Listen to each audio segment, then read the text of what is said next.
आत्मनिर्भर उत्तर प्रदेश रोजगार कार्यक्रम का शुभारंभ पीएम मोदी ने वीडियो कॉन्फ्रेंसिंग के जरिए किया। जनसंवाद वर्चुअल लॉन्चिंग के मौके पर कई मंत्री रहे मौजूद।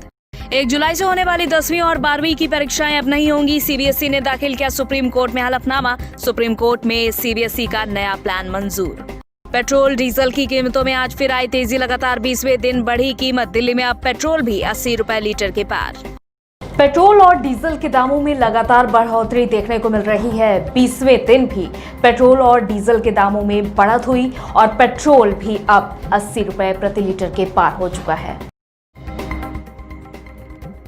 अंतर्राष्ट्रीय बाजार में कच्चे तेल की कीमतों में मामूली तेजी के बीच आज घरेलू बाजार में पेट्रोल डीजल की कीमत देश में लगातार 20वें दिन बढ़ी है।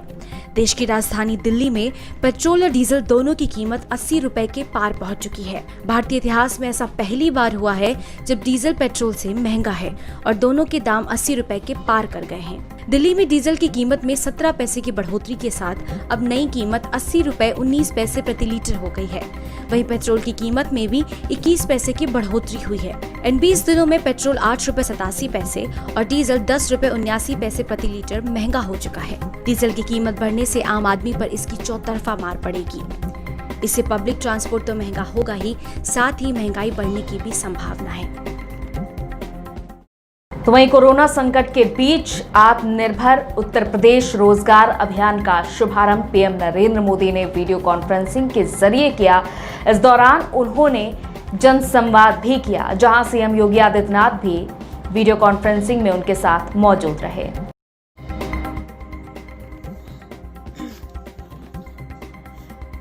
कांग्रेस अध्यक्ष सोनिया गांधी ने शुक्रवार को फिर एक बार केंद्र की मोदी सरकार पर हमला बोलते हुए पूर्वी लद्दाख में चीनी सेना के घुसपैठ पर सवाल उठाए हैं।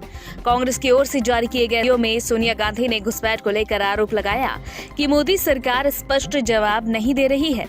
उन्होंने पूछा कि क्या सरकार इस मामले में स्थिति साफ कर देश को बहुत ही प्रशंसनीय काम कर रही है और आपने एक प्रकार से अपने गांव में इन 10 परिवारों को आत्मनिर्भर बनाने का जो बीड़ा उठाया है और 6 लाख रुपए जितनी आमदनी करती हैं आप, मैं आपको बहुत बधाई देता हूं। सोनिया गांधी ने इस वीडियो में कहा, आज कांग्रेस और देश के नागरिक।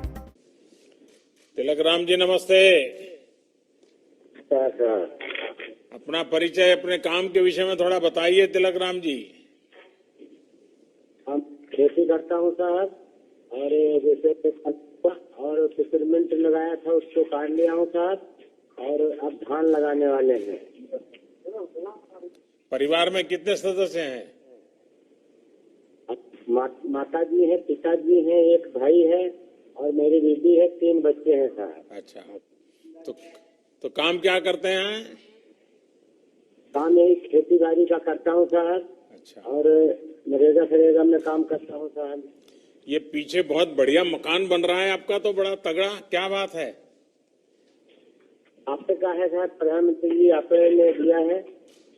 अच्छा, आपको सरकार का लाभ मिला है। 20 जवानों की शहादत को श्रद्धांजलि देते हुए सलाम दिवस मना रहे हैं। मैं सभी लाभार्थियों को, रोजगार पाने वाले को फिर से बहुत बहुत बधाई देता हूं।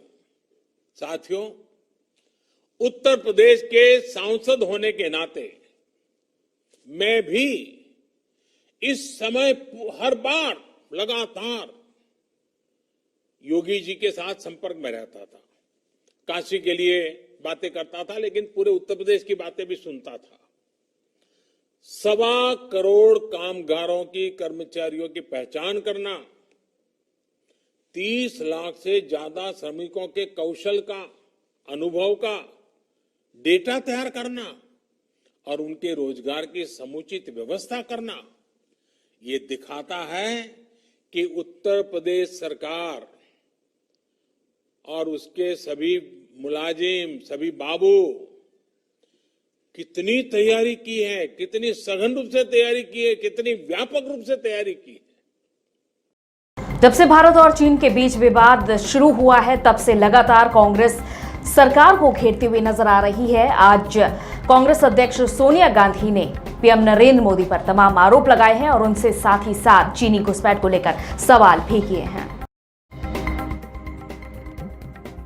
कांग्रेस अध्यक्ष सोनिया गांधी ने शुक्रवार को फिर एक बार केंद्र की मोदी सरकार पर हमला बोलते हुए पूर्वी लद्दाख में चीनी सेना के घुसपैठ पर सवाल उठाए हैं। कांग्रेस की ओर से जारी किए गए इस वीडियो में सोनिया गांधी ने घुसपैठ को लेकर आरोप लगाया कि मोदी सरकार स्पष्ट जवाब नहीं दे रही है। उन्होंने पूछा कि क्या सरकार इस मामले में स्थिति साफ कर देश को विश्वास में लेगी। चीन की सेनाओं द्वारा घुसपैठ करके लद्दाख इलाके में कब्जा की गई हमारी सरजमी को मोदी सरकार कब और कैसे वापस लेगी? क्या चीन द्वारा गलवान घाटी व पंगोंग त्सो इलाके में नए निर्माण और नए बंकर बना हमारी भूभागीय अखंडता का उल्लंघन किया जा रहा है? क्या प्रधानमंत्री इस स्थिति पर देश को विश्वास में लेंगे? सोनिया गांधी ने इस वीडियो में कहा, आज कांग्रेस और देश के नागरिक हमारे 20 जवानों की शहादत को श्रद्धांजलि देते हुए सलाम दिवस मना रहे हैं। आज जब हम शहीदों को नमन कर रहे हैं तो देश जानना चाहता है कि अगर चीन ने लद्दाख में हमारी सरजमी पर कब्जा नहीं किया जैसा प्रधानमंत्री कहते हैं, तो फिर हमारे 20 सैनिकों की शहादत क्यों और कैसे हुई? आपको बता दें, 15 जून की रात को पूर्वी लद्दाख में लाइन ऑफ एक्चुअल के पास स्थित गलवान घाटी में भारत और चीन के जवानों में हिंसक झड़प हो गई थी, जिसमें 20 भारतीय जवानों ने अपनी जान गंवा दी थी। इसमें भारतीय सेना के सूत्रों के अनुसार चीनी सेना के 43 सैनिकों के हताहत होने की खबर आई थी। वहीं एक चीनी कर्नल मारा गया था। इस घटना से दोनों देशों के बीच में तनाव बहुत बढ़ गया है, जिसे दोनों ही देश बातचीत करके सुलझाने में लगे हुए हैं। जहां दिल्ली में कोरोना के मामले लगातार बढ़ते जा रहे हैं, तो वहीं इस बीच सीएम केजरीवाल ने वीडियो कॉन्फ्रेंसिंग के जरिए हालात नियंत्रण में होने का दावा किया है और उन्होंने साथ ही ये भी कहा है कि परेशान होने की जरूरत नहीं है, क्योंकि दिल्ली में 13,000 बेड तैयार हैं। राजधानी दिल्ली में अब कोरोना महामारी बहुत तेजी से फैलना शुरू हो चुका है। वहीं अब दिल्ली में हर रोज 3,000 से ज्यादा केसेस आने लगे हैं, जबकि कुल केसेस 70,000 से भी ऊपर चले गए हैं। दिल्ली में कोरोना की गंभीर होती स्थिति के बीच मुख्यमंत्री अरविंद केजरीवाल ने हालात को नियंत्रण होने का दावा किया है। सीएम ने कहा कि दिल्ली में भले ही हर दिन 3,000 से ज्यादा केसेस आ रहे हों, लेकिन अधिकतर केसेस एसिम्प्टोमेटिक और माइल्ड हैं। आज दिल्ली में लगभग 74,000 टोटल कोरोना के केस हो चुके हैं।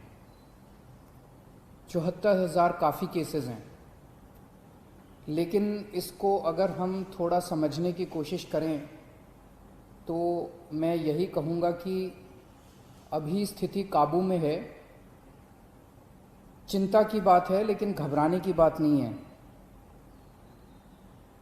कुछ दिन पहले तक हम लोग लगभग 5 से 6,000 टेस्ट रोज़ किया करते थे।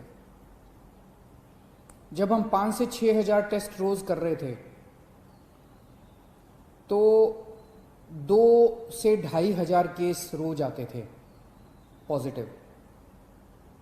हमने टेस्ट की संख्या बढ़ा के 18,000 कर दी। पिछले कुछ दिनों से 18 से 20,000 टेस्ट रोज़ हो रहे हैं, तो 3 गुना हमने टेस्ट की संख्या बढ़ा के कर दी। तो जाहिर तौर पे जब टेस्ट इतने बड़े स्केल पे कर रहे हैं तो केसेस भी थोड़े से बढ़ रहे हैं। इतना ही नहीं, सीएम केजरीवाल ने यह भी बताया कि दिल्ली में इस समय 13,500 बेड्स हैं, जिनमें से केवल 6,000 बेड्स भरे हैं और 7,500 बेड्स खाली हैं। ऐसे में डरने की जरूरत नहीं है। बेड की रिक्वायरमेंट जो है अपने दिल्ली में वो अब 6,000, पिछले एक हफ्ते से लगभग 6,000 बेड्स की ज़रूरत है। और अभी हमारे पास दिल्ली में 13,500 बेड हमने तैयार कर रखे हैं। अस्पतालों में 13,500 बेड इस टाइम अपने तैयार हैं। उसमें से 7,500 बेड खाली हैं और केवल 6,000 बेड पे पेशेंट हैं, और ये 6,000 बेड पिछले एक हफ्ते से लगातार कांस्टेंट आ रहा है। सीएम ने जानकारी दी कि दिल्ली में कोरोना से मौत की दर कम करने के लिए 2 बड़े कदम उठाए हैं। पहला है प्लाज्मा थेरेपी। दूसरा काम मौत के आंकड़ों को कम करने के लिए जो किया जा रहा है वो है होम आइसोलेशन में रह रहे लोगों को ऑक्सीमीटर उपलब्ध करवाना।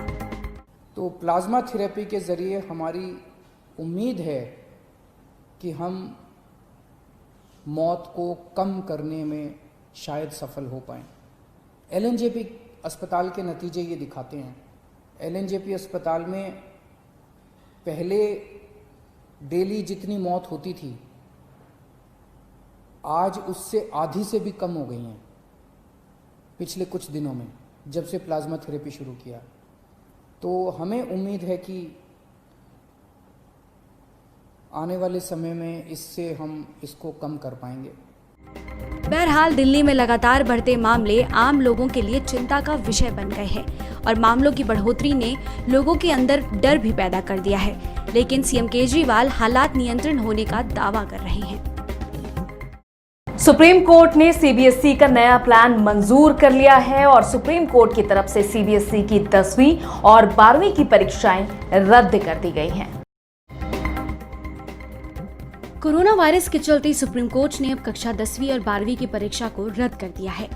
वहीं सीबीएसई ने सुप्रीम कोर्ट से कहा था कि नए नोटिफिकेशन में आंतरिक मूल्यांकन और परीक्षा के बीच विकल्प को स्पष्ट करें। साथ ही स्टेट बोर्ड एग्जाम की वर्तमान स्थिति, परीक्षाओं की तारीख के बारे में भी बताएं। इन सभी मुद्दों की सुनवाई आज सुप्रीम कोर्ट में हुई। दरअसल कोर्ट ने शुक्रवार को सुबह 10:30 बजे तक सीबीएसई से नया नोटिफिकेशन और हलफनामा मांगा था, जिसके बाद सीबीएसई ने सुप्रीम कोर्ट में हलफनामा दाखिल किया। सीबीएसई ने क्या कहा? अब कक्षा 10वीं और 12वीं के छात्र जिन्होंने परीक्षा पूरी कर ली है, उनका सामान्य रूप से रिजल्ट आएगा। जिन छात्रों ने 3 से अधिक पेपर दिए हैं, शेष पेपर के लिए सर्वश्रेष्ठ 3 विषयों के औसत के अंक दिए जाएंगे। जिन लोगों ने 3 पेपर खत्म किए हैं, शेष परीक्षाओं के लिए सर्वश्रेष्ठ 2 विषयों के औसत अंक मिलेंगे। जिन लोगों ने 1 या 2 पेपर दिए हैं, उनके परिणाम बोर्ड के प्रदर्शन और आंतरिक प्रैक्टिकल मूल्यांकन पर होंगे। वहीं सुप्रीम कोर्ट ने 12वीं और वैकल्पिक एग्जाम की समय सीमा निर्धारित करने की मांग को भी खारिज कर दिया। शीर्ष अदालत ने पाया कि हो सकता है कि सीबीएसई भविष्य में हालात सामान्य न होने पर 12वीं की परीक्षाएं ना भी करा पाए। ऐसे में किसी भी तरह की समय सीमा अभी से नहीं दी जा सकती। ये फैसला पूरी तरह हालात पर निर्भर करता है। केंद्र सरकार ने भी यही तर्क दिया कि अगर भविष्य में हालात सामान्य होते हैं तो स्टूडेंट्स को फैसला करने का अधिकार होगा कि वो एग्जाम देना चाहते हैं या नहीं।